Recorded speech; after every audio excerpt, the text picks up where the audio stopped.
This is a real story. In 1942, the Soviet Union formed a secret all-female bombing regiment to fight the Germans at night. Their planes were slow and made of canvas and wood, but nearly impossible to detect. They flew with no parachutes, no radios, only flares and maps in their laps. To avoid detection, they cut their engines and glided silently toward the enemy. German soldiers said the sound of their gliding wings was like broomsticks in the air. They dropped bombs from their laps, then disappeared back into the darkness. The Germans feared them so much, they called them the night witches. Some soldiers swore they never saw the women, only the bombs and the sound of wings. Many night witches flew dozens of missions every night, some over 800 in total, and when the war ended, they faded into legend like witches vanishing with the wind. Follow for more stories.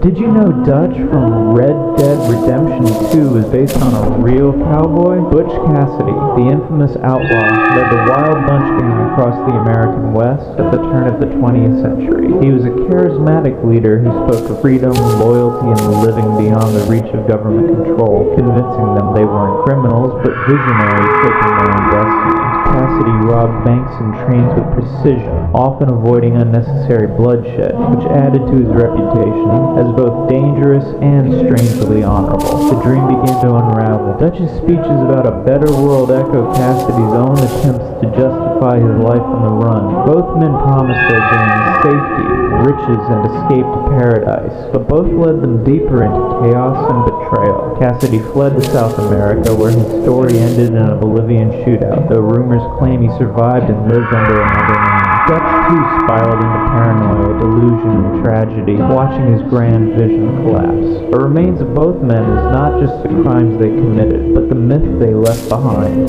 Tales of leaders who dreamed too big, carried their men with words of hope, and fell under the crushing weight of their own legend. Did you know a photographer once found a vending machine in Japan that instead of selling drinks was selling body parts? It happened in the middle of nowhere, in the forest of Aokigahara, which is known for being an isolated place. Bones, eyes, limbs, organs, all of those things were being sold by the vending machine. The man who found it was named Percy Murray, a wildlife photographer who went to the forest looking for unique insects and birds to photograph. But what he found wasn't what he was looking for. Horrified, he documented it and took pictures of it. Although pictures are really hard to find on the internet due to their horrific nature, most of them are on sites in the deep web. The vending machine belonged to a small Japanese beverage brand company, and it was reported missing 5 months before the incident. The police investigated the body parts that were being sold, and they belonged to the owner of the vending machine at the time and his wife. Both had gone missing for 2 weeks after the vending machine disappeared, both of them mysteriously murdered. The police couldn't find any trace of the killer, how he did it, or why he did it. The murderer knew what he was doing from the beginning, and unfortunately, he is never going to face the consequences. But one thing is certain, it was something that the photographer was never going to forget.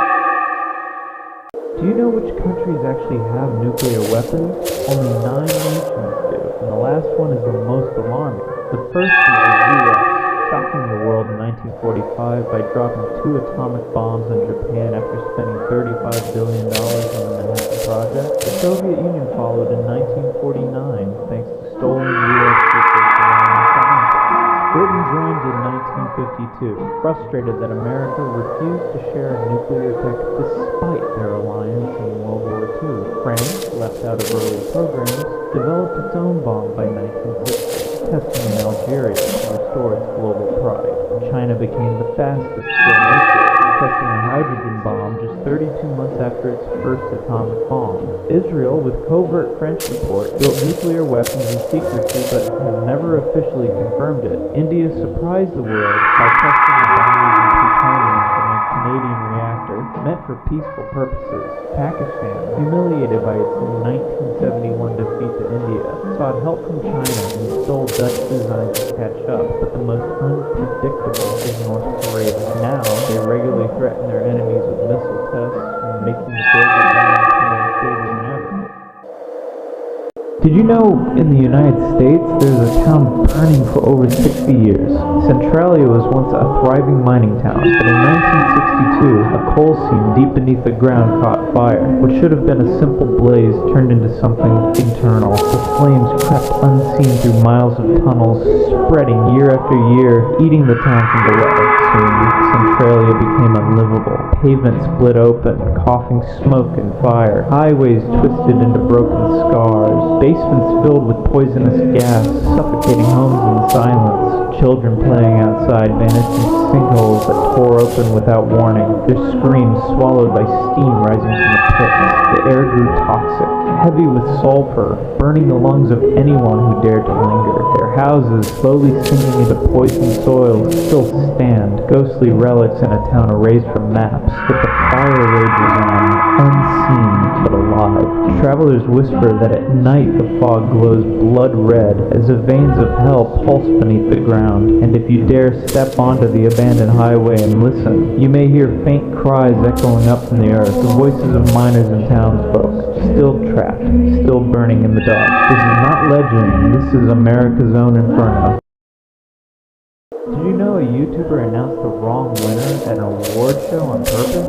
Deji Olatunji, also known as Comedy Short Streamer, was invited to present an award at the prestigious Esports Awards. The event, known for recognizing excellence across the esports industry, featured major figures from gaming, media, and professional teams. Deji was given the honor of announcing the Publisher of the Year award, a high-profile category. As he opened the envelope on stage, he read out Epic Games, prompting applause and standing reactions. However, just as members of Epic began to rise from their seats, Deji interrupted with, "No, I'm joking. Blizzard Entertainment wins."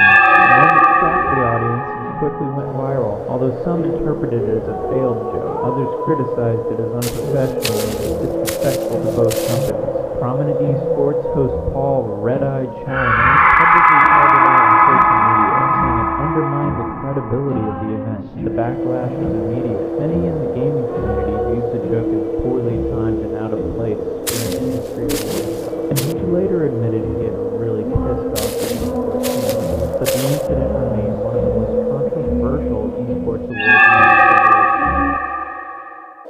Did you know there is a parasite that lives in still water called the brain eater? It's an amoeba that lives quietly in warm fresh water until it finds its way into a human nose. While swimming or diving, a drop of water can send it deep into your nasal passages, then finds the olfactory nerve and climbs toward your brain. Your immune system attacks, but the amoeba is brutal. Days later, it reaches your brain and begins feeding, ripping neurons apart with its sucker-like mouths.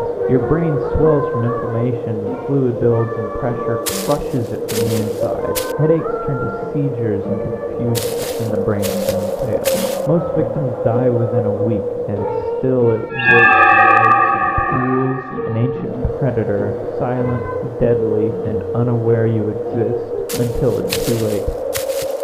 This is a true story. It's the year 1915. Fog creeps over the trenches near Oswiec Fortress in Poland. Across the field, German soldiers prepare a new weapon, chlorine gas. A Russian sentry spots the gas. The men panic. No masks, no time. The cloud reaches the trenches. Screams fill the air as men burn from inside. German soldiers enter the trenches, stepping over bodies in eerie silence. Then movement. Dead men rise from the fog and march forward. With bayonets and hatred, the dead men attack the living. One Russian officer falls, wounded, and passes command to the sapper. The Germans fled into the fog. The fortress was retaken, but the gas never left. The gas was never meant to exist. The way it clung to flesh, what it did to lungs, was unspeakable. It was eventually banned. What it did to human bodies, the screams, the silence after, it couldn't be unseen. No one talks about Oswiec anymore, but sometimes when the fog rolls in, it still smells faintly of chlorine. This is a true story. In the 1970s, at a research lab in New York, scientists performed a series of neurological experiments on rhesus monkeys to study the effects of brain damage. The researchers surgically removed parts of the monkey's prefrontal cortex, the brain area responsible for decision-making and social behavior. What followed was shocking. The monkeys, once intelligent and social creatures, became severely impaired. They lost the ability to recognize other monkeys, stopped grooming themselves, and showed signs of extreme anxiety and depression. One famous case involved a monkey named B, who wandered aimlessly in his cage, exhibiting repetitive, purposeless behavior, a condition now likened to severe PTSD in humans. The experiment was intended to understand brain function and pave the way for treatment of human brain injuries.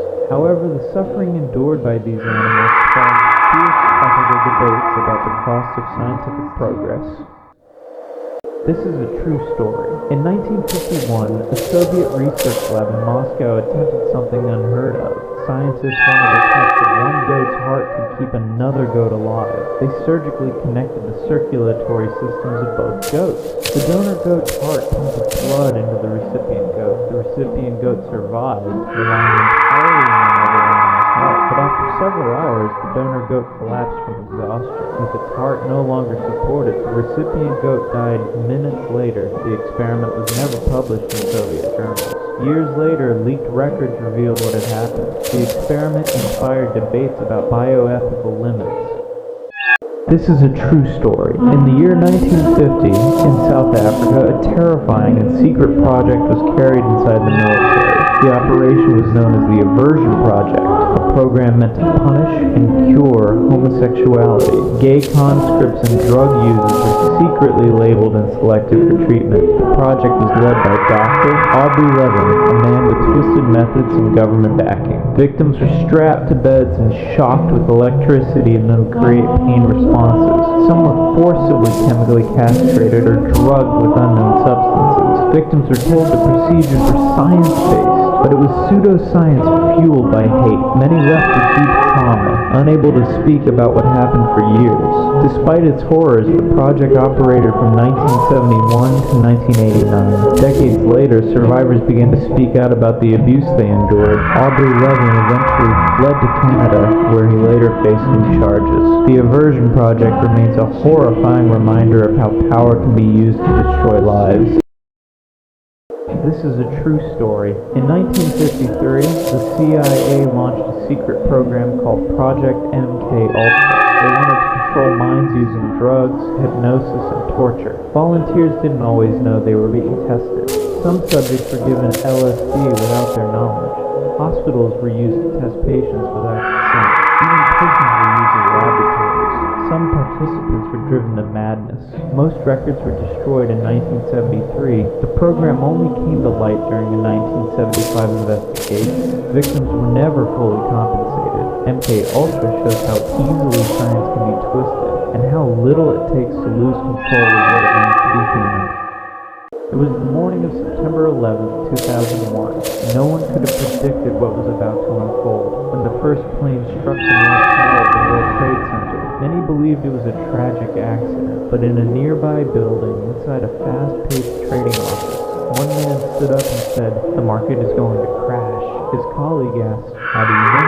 "It's a terrorist attack," he replied. "Bet against the market." Within seconds, the entire office was alive with urgency. Traders picked up their phones, calling investors across the globe, urging them to short the market, an action that just minutes earlier would have seemed reckless and absurd. But then, the second plane hit. At that moment, the truth became undeniable. It was an organized terrorist attack. Panic spread. The stock market began to nosedive. The man had been right. As the financial world turned red, their positions surged. They had shorted the market at the perfect time. Although no exact figure is confirmed, it is believed that the profits exceeded $15 billion. In the midst of one of the darkest days in American history, where thousands died and millions were affected, someone saw it coming, and in doing so, they made billions. Cold, calculated, and terrifyingly accurate. Did you know Arthur Morgan from Red Dead Redemption 2 is based on a real American man? His life echoes the story of Bass Reeves, one of the most feared and respected lawmen of the Old West. Born into slavery in 1838, Reeves escaped during the Civil War and vanished into Indian Territory, where he mastered survival, learned to ride with unmatched skill, tracked fugitives for days, and even speaks several native languages. By the time he returned, he carried the quiet toughness of a man forged in hardship. Like Arthur, Reeves was torn between loyalty and justice, duty and survival. He became one of the very first black U.S. deputy marshals west of the Mississippi, arresting more than 3,000 criminals across the dangerous frontier lands. Yet legends say he often showed mercy, giving outlaws food, money, or even advice if they swore to change their ways. Reeves lived with the same contradictions that Arthur embodied violently in the job demanded, but always guided by a personal code of honor. Some even believe tales of Reeves inspired the legend of the Lone Ranger. While Arthur Morgan's story ends in tragedy, Reeves endured, serving the law into old age. Still, the myth of a rugged gunman caught between two worlds, the dying lawless frontier and the rising civilization, feels strikingly real. Did you know scientists once revived ancient bacteria from inside a 4-million-year-old crystal? In the Naga mine of Chihuahua, Mexico, researchers discovered giant selenite crystals, some over 30 feet long. While studying these massive formations, they noticed tiny fluid pockets trapped deep within. These pockets had been sealed off from the world for millions of years. Inside, scientists found dormant microbes, ancient bacteria no one had ever seen before. The samples were sent to NASA's Astrobiology Institute. Using extreme precautions, researchers carefully extracted and isolated the life forms. Then in a sterile lab, they attempted to wake them, and it worked. Against all odds, the bacteria stirred. They were alive. Not only that, they began to grow and multiply in modern conditions. Some even showed strange behaviors, thriving in heat and chemicals that would kill most organisms. Genetic tests revealed many were unrelated to anything currently on Earth. It was like looking into an alien past. Some scientists were thrilled, others were terrified. Could these microbes carry ancient diseases? Could they mutate into something dangerous? The mine was eventually sealed and flooded, cutting off access to the crystal vaults. But rumors persist that samples were never destroyed. Have you heard of the deadliest U.S. hitman?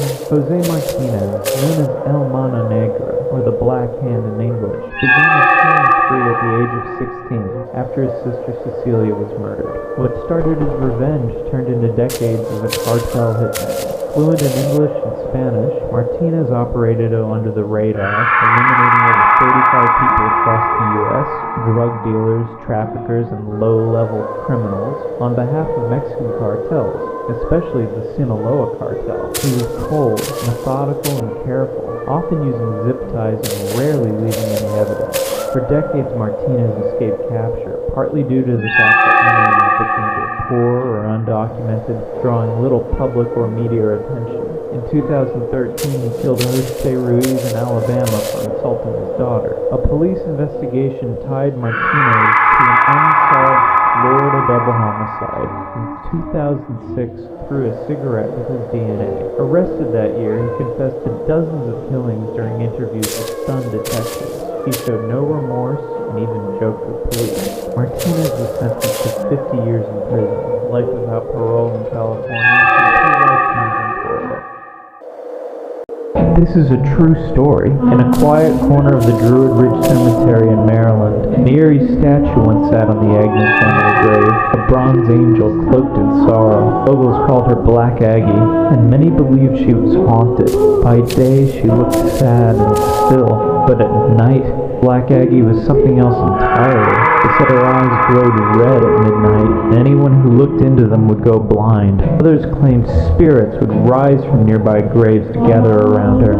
She became a dare. Local kids would sneak into the graveyard to sit on her lap after dark. One night, a boy took the dare, but the statue moved. They said her arms reached out and pulled him into her cold embrace. When help arrived, they found the boy's body at her feet. No wounds, and just a look of pure terror on his face. The statue caused so much fear, the family donated it to a museum in Washington, D.C. But some say her red eyes still glow, even from behind glass.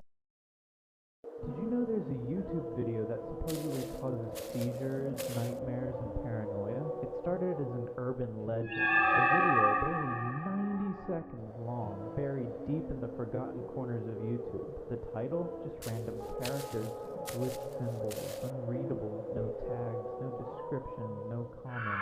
Those who watched it reported the same thing, a sudden burst of static, a distorted face flashing for a split second, then a low-pitched tone that seemed to vibrate in their skull. Some said they blacked out, others claimed they vomited immediately or woke up that night choking or unable to move. Within days, viewers reported horrifying dreams, twisted visions of a dark hallway, something crawling toward them backwards. A few posted updates online claiming the video had followed them. One Reddit user said they smashed their laptops, but the sound still played from the walls at night. Another was found in a motel room, eyes wide open, whispering, "It saw me through the screen." No one knows who uploaded it. Attempts to download or trace it always fail. Metadata shows it's older than YouTube itself. Some think it's a digital curse. Others believe it was part of a psychological experiment gone wrong. The video disappeared and reappeared under new names, new thumbnails.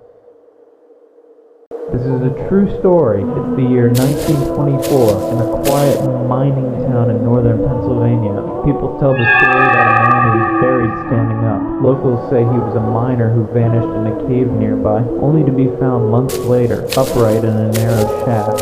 He was still gripping his pickaxe, though his body had gone stiff and cold. He was buried that same week, but the grave was dug vertically, out of superstition, or maybe fear. Years passed, and strange things began to happen every time someone tried to move the grave. Equipment failed, workers got injured, and one man vanished completely while alone at the site. They sealed the area and covered the grave with concrete, hoping that would be the end of it. But at night, people still hear tapping noises, slow and rhythmic, like metal hitting stone.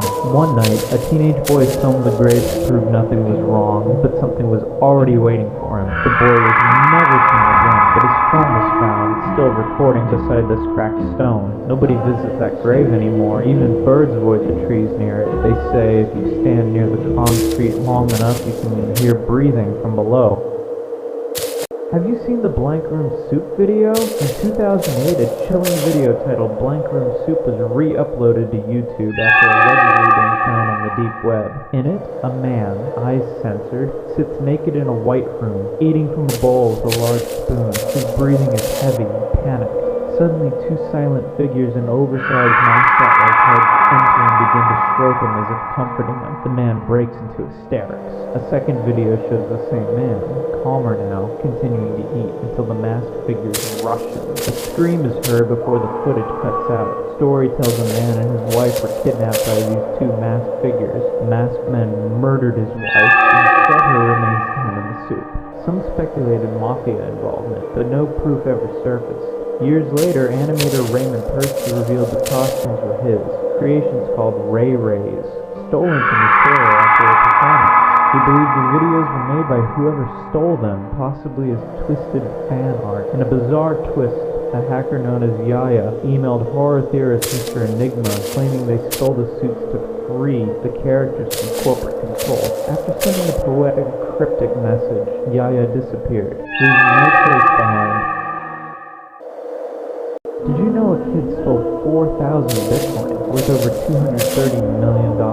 He bought Ferraris, Lamborghinis, sold broken bags to strangers on the street, and dropped over $10,000 in clubs the very next day. The craziest part? He recorded it all. Every party, every flex, even the moment they pulled off the heist. His name is Malone Ryan. Just 20 years old. Alongside 4 others, he tricked a wealthy crypto investor using fake support calls. Veer Wiz-Chital posed as Google, while John D. L. Serrano faked being from Gemini. They didn't have computers, they hacked human trust.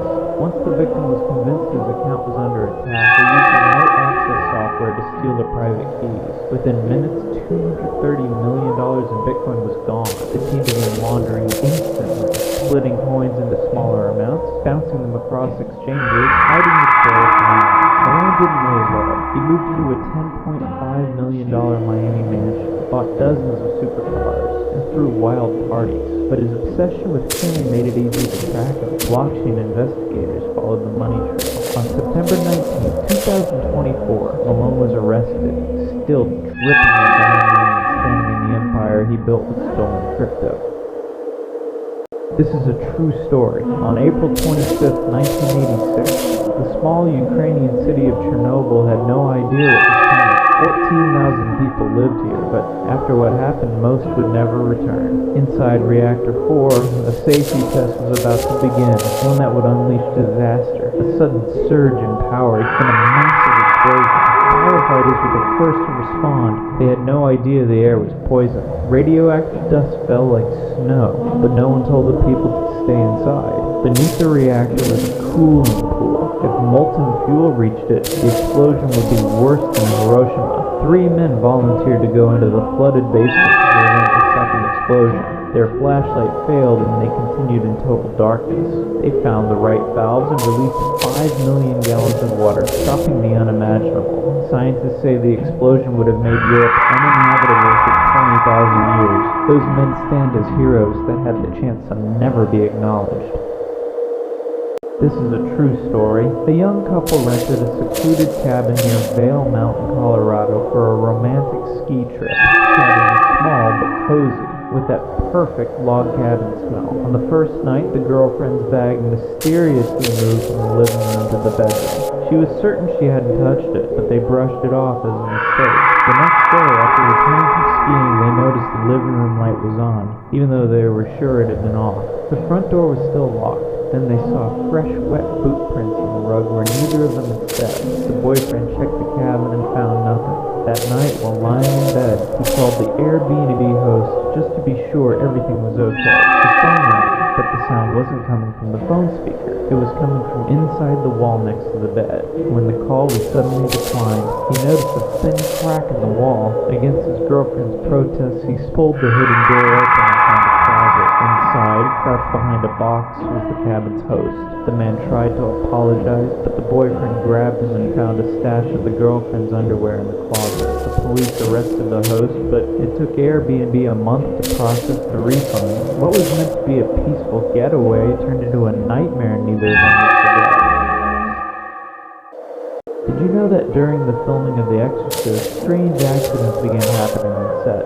Crew members reported unexplained noises and cold spots in the house. The set's walls caught fire mysteriously during the night. Several actors fell ill during filming, some with strange symptoms. The film's director suffered a heart attack shortly after shooting. The real exorcism rituals used on set are said to have angered spirits. Some crew members claimed to see ghostly apparitions near the set. Strange symbols appeared mysteriously on walls and doors. The movie's release was followed by reports of bad luck and tragedy. Many believe the film itself carries a dark curse. Some claim watching the film brings bad dreams and eerie visions. The horror behind the scenes is said to be as real as the movie itself. Have you heard of the Serbian dancing lady? In 2019, a strange video of a woman dancing alone at night appeared on TikTok. She moved like something was controlling her body. Locals say this woman has been seen before. On the night of September 26, 1998, a mother with her kids said they saw her near a cornfield. She ran toward them screaming, "I am the ambassador of death!" She said the mother was needed for a ritual to bring back the king of Serbia. Another man, Solomon, went to Serbia to film her. When she saw him, she screamed, "Your mother's soul is mine!" She always vanished before the police could even arrive. Some people call her the dancing shadow. They say if you see her shadow, at least you're cursed, and if she ever stops dancing, someone dies. This is a true story. In 1940, during World War II, a secret Japanese military unit carried out horrifying human experiments. Inside, prisoners were used in cruel and deadly biological experiments. Victims included Chinese civilians, prisoners of war, and others subjected to horrific tests. Prisoners were deliberately infected with deadly diseases, exposed to chemical weapons, and dissected alive. The unit's commander, General Shiro Ishii, oversaw these crimes until the war's end. Up to 250,000 men, women, and children were killed in experiments at Unit 731. The U.S. secretly granted immunity to Unit 731 scientists for their data after the war. Many victims' stories were dismissed or ignored in the West for decades. Some victims were Chinese, Soviet prisoners, Koreans, and others from occupied territories. Despite their crimes, many Unit 731 members escaped punishment after the war. Remembering these wars is vital to preventing them ever happening again. Learn history, honor victims, and fight against war crimes everywhere. This is a true story. In the 1960s, marine biologists conducted a groundbreaking but ethically complex experiment with bottlenose dolphins at a seaside research facility. They aimed to study how dolphins use echolocation, a natural sonar, to navigate and communicate. One dolphin, named Echo, was isolated in a large tank separated from other dolphins and received minimal human contact. Researchers played strange, unfamiliar sound patterns and carefully observed his reactions. Over time, Echo's playful social nature deteriorated drastically. He began producing erratic, disjointed sonar clicks and swam in tight circles, showing signs of extreme anxiety, including frantic breaching and long, silent periods. Deprived of his putt and exposed to unnatural sounds, Echo's behavior grew tragic and erratic. While the experiment in advanced understanding of dolphin communication and isolation's psychological effects, it sparked deep ethical concerns about animal welfare. This is a true story. In 1959, 9 experienced hikers were found dead in Russia's Ural Mountains, with injuries so strange the mystery remains unsolved to this day. Led by 23-year-old Igor Dyatlov, the group set out for a ski expedition. They never returned. Weeks later, rescuers found their tent on the snowy slope of Red Mountain, slashed open from the inside, abandoned in sub-zero temperatures.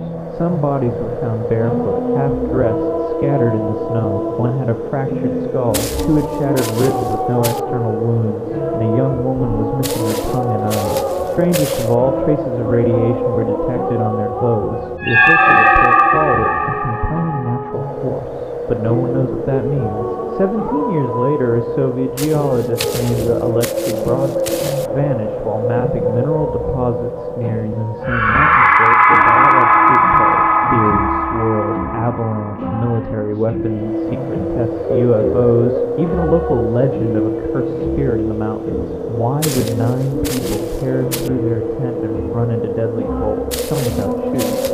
More than 60 years later, the Dyatlov Pass incident is still one of the most chilling and unexplained cases in modern history.